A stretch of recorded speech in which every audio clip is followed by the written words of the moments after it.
Yo les amis, j'espère que vous allez tous bien. Bah écoutez, bienvenue pour ce nouvel épisode. Donc là je vais essayer de vous raconter un petit peu ma vie professionnelle et mon parcours.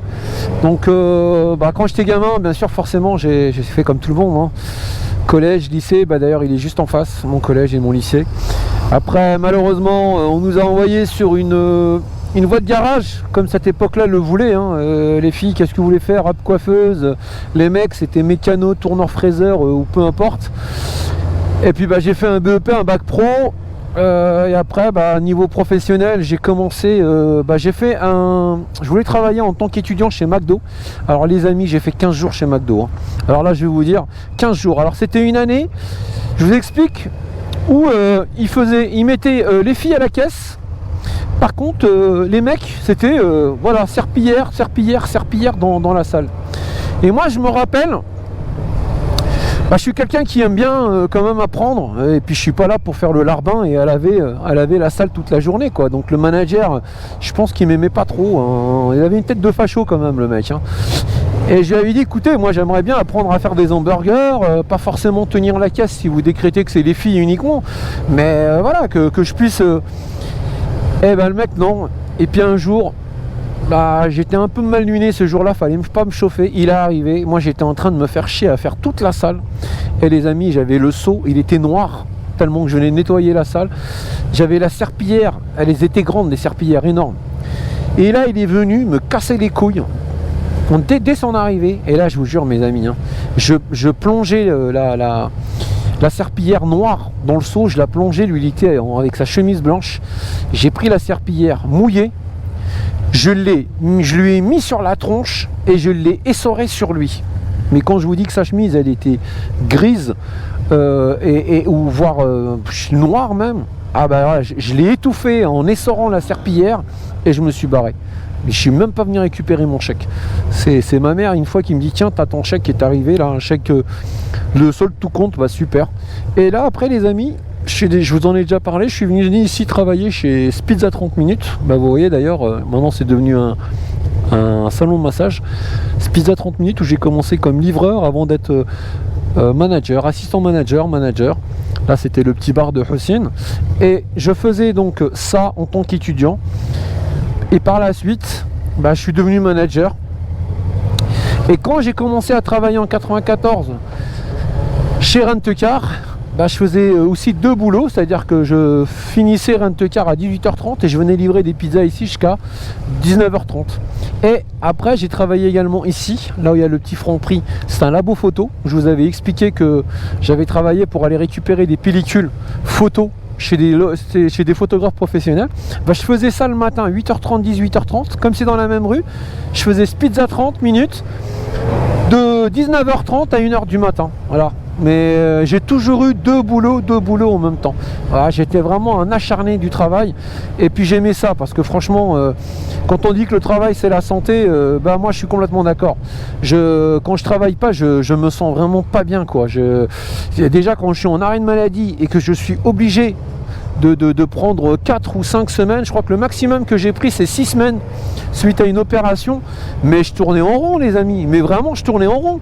Et d'ailleurs j'ai pas tenu, hein. J'avais des sorties obligatoires, enfin autorisées plutôt. En face de chez moi il y avait un ciné et j'allais me taper quelques séances de cinéma et je débordais toujours un peu, mais franchement je sais pas comment font les gens qui travaillent pas. Encore une fois, pas ceux qui n'arrivent pas à trouver du boulot. Attention, je dis bien ceux qui l'ont choisi. Voilà, mais pour ma part, c'est juste pas possible. C'est vraiment pas possible. Allez-y les enfants. Et voilà, donc du coup, j'ai travaillé là après de. Et Rent-A-Car, je suis arrivé en 94 chez Rent-A-Car. Alors Rent-A-Car, c'est vraiment l'automobile, c'est une passion. Vraiment, je suis arrivé un peu par hasard, mais c'est quelque chose que j'ai toujours rêvé de faire. Donc j'ai pu, en commençant même en bas de l'échelle, parce que j'ai commencé comme préparateur à laver des voitures. Il fallait laver les voitures intérieures, extérieures, faire les niveaux. Il fallait que la bagnole soit propre. pour que le client la prenne nickel. Et ben, vous faites ça tous les jours, hein, donc vous vous en tapez des préparations, hein, que ce soit des voitures ou des utilitaires. Mais par contre, voilà, je peux dire que j'ai conduit énormément de voitures de tout modèle, même des voitures de luxe, parce qu'après on est monté en gamme, on a fait toutes les gammes un peu luxueuses, mais c'était vraiment top. Alors 94, 96 malheureusement, bah, on était en redressement judiciaire. Bah moi je sais que c'était un peu difficile parce que ce qu'il faut les savoir, c'est que Rent-A-Car, ça a été fondé par deux PDG français, c'est Michel Arnaud et Robert Chazal. Et quand ils ont créé ça en 88, c'était quelque chose qui est monté mais vraiment en flèche parce que leur slogan c'était rouler sans compter. C'est le seul loueur à faire du kilométrage illimité. Moi d'ailleurs, avant de rentrer chez eux en tant que client, je louais chez eux. Et j'avais une Fiat Panda à 199 francs par jour, kilométrage illimité. Ou alors je prenais le forfait week-end 499 francs de vendredi midi au lundi midi. Et il n'y avait même pas de poste autoradio dedans les amis. Je prenais un poste, je mettais des piles dedans et je le mettais voilà, c'était ça mon autoradio. Mais du coup quand je suis rentré, après j'ai eu bien sûr des voitures. De location avec des prix, et puis après j'ai eu bien sûr en tant qu'arrivé à gravir les échelons, j'ai eu des voitures de service, des voitures de service, ouais, tout simplement. Et tout ça pour dire, donc on était au tribunal de commerce en 96 et je me rappelle c'était dur les amis, hein, parce que j'étais payé par un administrateur judiciaire tous les mois. Et on louait des bagnoles parce que les deux PDG, ils ont toutes les banques leur ont fermé les robinets. Hein. C'est là que vous voyez que la puissance des banques, c'est juste un truc phénoménal. Donc ils essayaient les pauvres tant qu'ils pouvaient de faire repartir l'entreprise. Et nous, on avait comme ordre de faire rentrer de l'oseille par n'importe quel moyen. Et moi je me rappelle les amis, je louais des Opel Vectra qui avaient 150 000 km, roue de secours crevée. Et on disait rien au client bien sûr, hein. Parce que tu accompagnais le client et tu te barrais en courant, parce que là c'était comme ça, hein. Mais les bagnoles elles étaient rincées, mais plus que rincées. Et puis finalement on a été racheté par un autre loueur en 96 et au tribunal de commerce. Et là quand on a vu arriver des bagnoles toutes neuves arrivées par camion, mais ça nous a soulagé mes amis. C'était juste génial quoi, c'était un truc de fou. Et ça c'est quelque chose d'inoubliable. Tout ça pour dire, moi j'ai connu le côté les amis où on a racheté des boîtes et où on s'est fait racheter. Et je peux vous dire que c'est pas la même chose, hein. Quand on a racheté des boîtes, quand j'étais chez Pizza 30, on avait racheté deux concurrents. Il y avait Pizza World et American Pizza. Alors là les amis, vous arrivez, vous êtes conquérants, vous gonflez le torse là-dedans, parce que c'est à vous allez changer l'enseigne, vous allez tout remettre aux normes. Par contre, de l'autre côté, quand vous vous faites racheter, c'est pas la même chose, hein. Déjà, quand vous vous faites racheter, vous n'avez pas intérêt à avoir un poste important, parce qu'en règle générale, vous sautez. Moi, la chance que j'ai eue, c'est que j'étais encore en bas de l'échelle. Et par contre, ce qui est bien, c'est que cette entreprise m'a fait confiance. Et après, j'ai aussi prouvé de quoi j'étais capable, pour pouvoir justement avoir le poste que je voulais. Donc moi j'ai commencé après agent de comptoir, responsable d'une seule agence que j'ai amené vraiment très très loin. C'était à Boulogne d'ailleurs, l'agence de Boulogne-Billancourt. J'ai commencé agent de comptoir à Paris 16. Et puis par la suite, dans les années 2000, ils ont créé un poste de chef de groupe, chef de secteur, où là j'avais plusieurs agences de location à gérer, donc plusieurs personnes également. Il y a à peu près 3 à 4 personnes par agence. Et c'est ça qui m'a plu, c'est que moi franchement gérer l'humain c'est quelque chose que j'adore. Et d'ailleurs quand je suis arrivé dans la location, je me suis un peu emmerdé parce que quand j'étais chez Pizza 30, Pizza Hut, je gérais à peu près une trentaine de personnes. Entre les 4 filles au standard, les 2 pizzas holo, la vingtaine, voire 25 livreurs. Là vous avez vraiment une gestion humaine qui est énorme quoi, avec des plannings. Et quand je suis arrivé chez Rent-A-Car en tant qu'agent de comptoir et j'avais juste un préparateur à gérer, mes amis, je me suis fait vraiment chier quoi. Je me suis fait chier. Je me suis dit c'est pas possible. Et je pense que voilà, ils ont peut-être vu mon potentiel, les résultats étaient là. Et à partir de là, bah voilà, quand j'ai commencé à avoir 2 agences, 3 agences, 4 agences, 5 agences, et ben là je me suis éclaté parce que là j'ai commencé à retrouver un petit peu le management que j'avais avant. Et franchement, moi l'humain, c'est... Et puis ma satisfaction personnelle, c'est quand je prends quelqu'un en bas de l'échelle et que je le ramène tout en haut. J'ai pris des préparateurs qui sont devenus responsables d'agence. Et ça, mes amis, c'est une satisfaction personnelle. Franchement, ça c'est juste extraordinaire. Donc voilà, moi alors forcément, quand on monte quelqu'un, on perd un élément, on perd un bon élément, parce que forcément on le laisse partir. Mais c'est la vie aussi. Il y a certains qui réagissent pas comme ça. Ils ont un bon élément, ils le condamnent à rester chez lui parce que c'est un bon élément. Mais ouais, mais non. Mais du coup, toi t'es monté parce que justement on t'a donné ta chance, mais là tu donnes aucune chance à la personne. Et c'est ça qui est vraiment dommage. Et franchement, voilà. Après, c'est pareil, hein. Je vais vous raconter aussi une anecdote que j'ai vécue à Boulogne.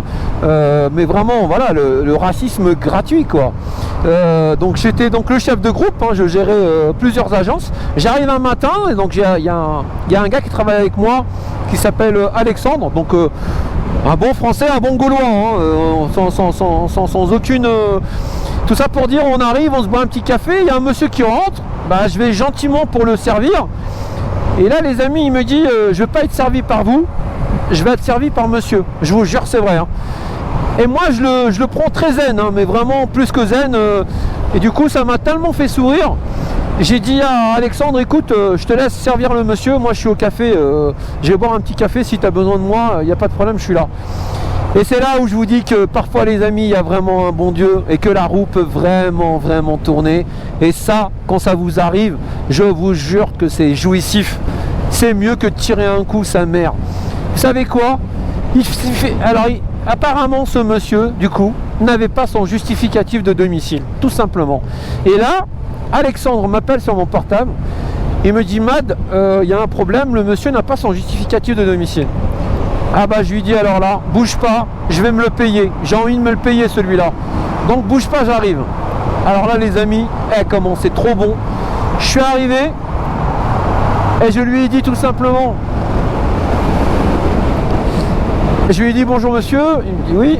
Et là par contre le monsieur il vous parle, hein. Tout à l'heure il voulait pas vous parler, hein. Et là par contre vous sentez qu'il est tout mielleux, il a envie de vous parler. Je lui dis oui monsieur, bonjour. Il me dit oui, j'ai pas mon justificatif de domicile. Ah bah je lui dis monsieur, je suis vraiment désolé. C'est dans nos conditions de location. Donc voilà, je vous les remets si vous voulez. Il me dit mais comment ça, c'est pas possible. Bah je lui dis écoutez monsieur, voilà les conditions générales de location. Je vous laisse les lire. Vous pouvez éventuellement appeler notre siège social si vous voulez. Mais si vous n'avez pas votre justificatif de domicile, bah c'est pas possible de vous remettre le véhicule. Et là, mes amis, j'étais trop content de lui montrer où se trouvait la bouche de métro, tu vois. Tout ça pour dire que s'il ne s'était pas comporté comme ça, et c'est déjà arrivé, et je vous le dis, que des gens n'aient pas leur justificatif de domicile sur eux, parce que plein de clients de passage ne se baladent pas avec leur justificatif sur eux, et ben on trouve toujours une solution. Je leur demande, est-ce que vous avez une carte grise de véhicule? Est-ce que vous avez votre carte vitale? Mais les amis, un gros facho comme ça, vous n'avez pas envie de faire l'effort pour lui. Et ça, c'est hors de question. Et c'est là où les gens sont abrutis et ils sont justement cons, voire très cons. Le mec, voilà, le mec il s'est retrouvé, voilà, comme un con, à repartir à pied comme un con. Et voilà, et il a fait un homme heureux, ben c'est moi. Franchement, j'étais trop heureux. Et voilà les amis, donc du coup, voilà, donc dans la vie, on n'a rien sans rien. Il faut travailler dur. C'est pour ça que aujourd'hui j'ai 2 enfants et c'est ce que je leur dis, mais de toute manière, il faut avoir un maximum de bagages scolaires, surtout aujourd'hui. Mais à l'époque, c'est vrai qu'on avait cette possibilité quand même d'évolution. La promotion interne, mes amis, pour moi, c'est une force énorme. Pourquoi ? Parce que quand vous commencez en bas de l'échelle comme moi, à la racine du métier, et que vous passez par toutes les couches comme un millefeuille, vous savez exactement quel poste correspond. Vous êtes passé par tous les postes. Ça veut dire que vous pouvez même remplacer un collègue qui n'est pas là ou qui est en maladie ou en vacances. Vous connaissez son métier. Vous l'avez fait, vous êtes passé par ce poste-là.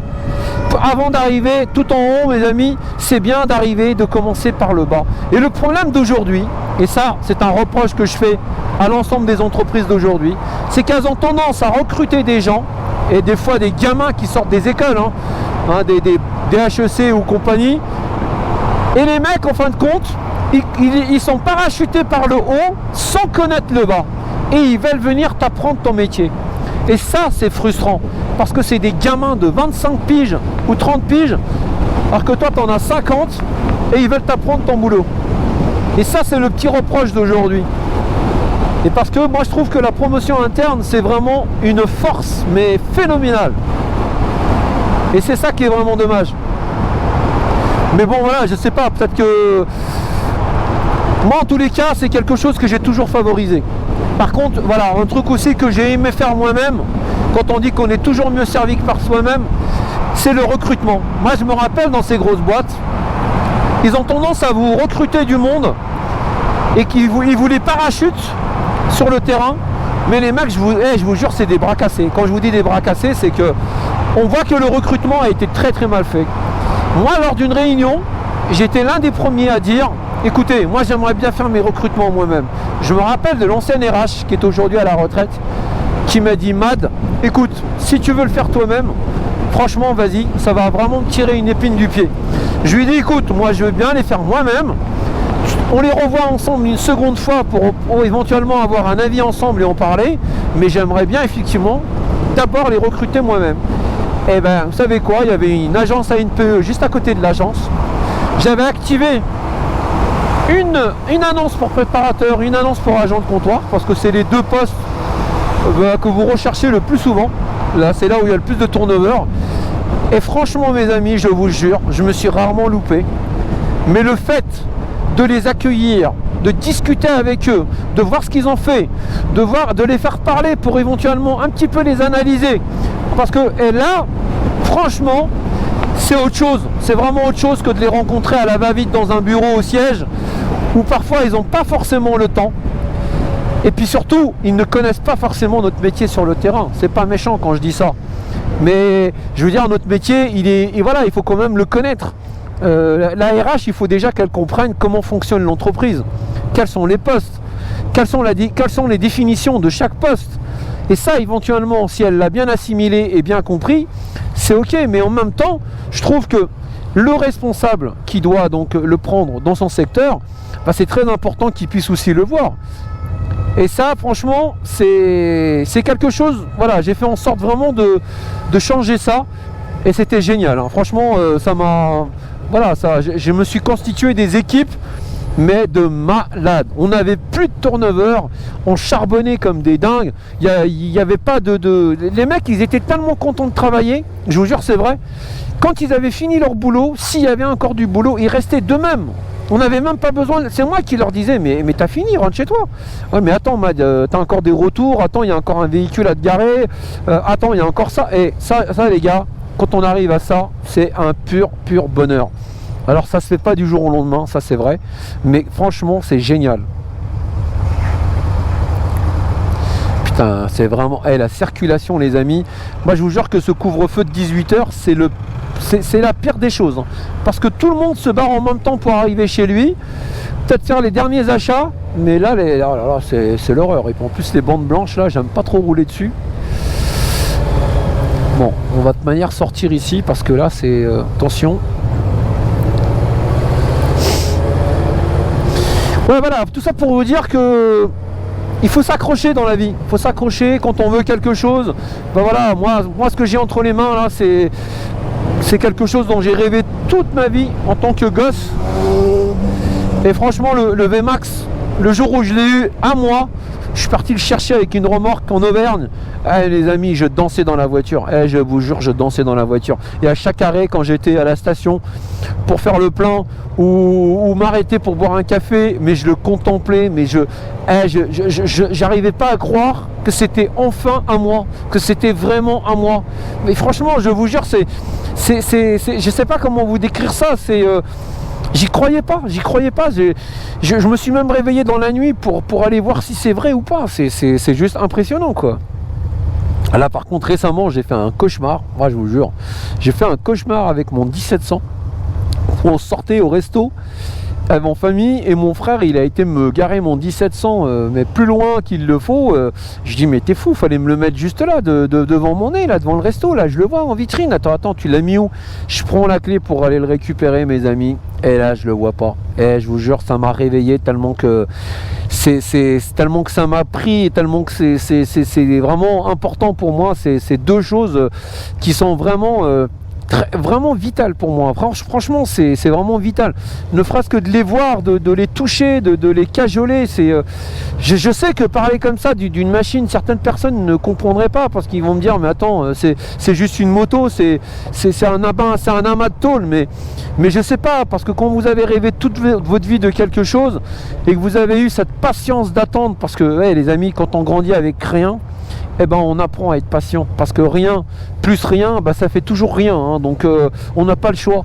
Et ça, c'est l'une de nos plus grandes forces, c'est ça, c'est la patience, parce que justement bah, on n'avait rien. Mais du coup bah, franchement voilà, c'est quelque chose que ouais, voilà, réalisez vos rêves quand vous pouvez, accrochez-vous, parce que franchement il faut pas lâcher. Moi je me rappelle quand j'étais livreur de pizza, quand je voyais de ma fenêtre qu'il neigeait, qu'il pleuvait, franchement j'avais pas envie d'y aller, mais vraiment, et ben fallait y aller les gars, et j'y allais, et j'étais trempé, mais jusqu'au calbut, mais vraiment trempé, hein, mais vraiment j'étais mouillé, j'arrivais chez moi, mais mon pantalon de pluie, le pantalon jusqu'au slip. Mais qu'est-ce que vous voulez, c'est comme ça, il faut aller chercher l'argent là où il est, et puis il faut pas cracher dessus. Et puis bah il faut se dire qu'on mange d'abord son pain noir avant un jour de manger son pain blanc. Donc après voilà, moi ce que je trouve un peu dommage, et le reproche que j'ai pour les gens, c'est les gens qui n'ont pas la volonté de tout ça, et par contre qui ont envie ta place quand tu es tout en haut, et ils voient que la finalité parce que tu as réussi et parce que tu es en haut. Ouais, mais regardez le chemin, regardez derrière vous. Et c'est ça aussi les amis, il faut jamais oublier d'où vous venez. Ça c'est très important, parce que certaines personnes, sous prétexte qu'elles ont réussi, elles ont complètement zappé leur passé, et ça par contre non, ça je peux pas.